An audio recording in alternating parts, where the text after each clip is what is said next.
The Holy Quran often emphasizes on the importance of contemplation, reflection, and pondering.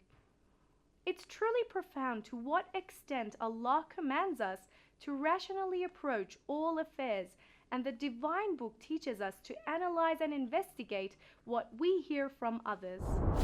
Critical thinking is a key skill that Islam teaches us to adopt. Case in point, in a beautiful and wise verse, the Holy Quran states, "O you who have believed, if there comes to you a disobedient one with information, investigate, lest you harm a people out of ignorance and become over what you have done regretful."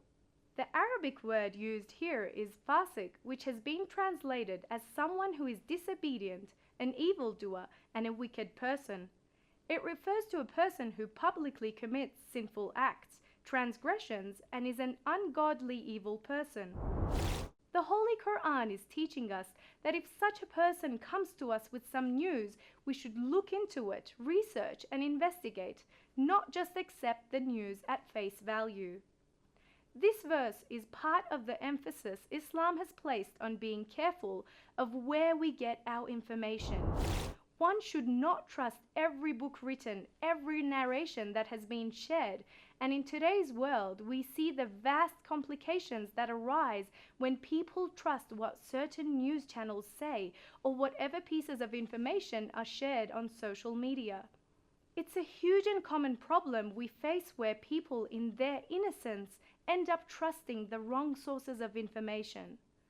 And Allah highlights one of the most significant outcomes of this kind of blind trust, warning us that if we trust whatever information we receive from sinful sources, we may end up harming other people out of ignorance and later regret what we have done.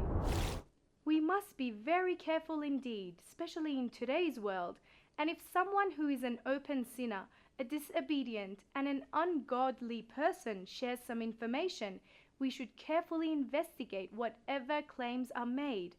Otherwise, we might end up harming people out of our own ignorance. In the same way that trusting evildoers can lead to negative consequences, the same is true for mistrusting the good people.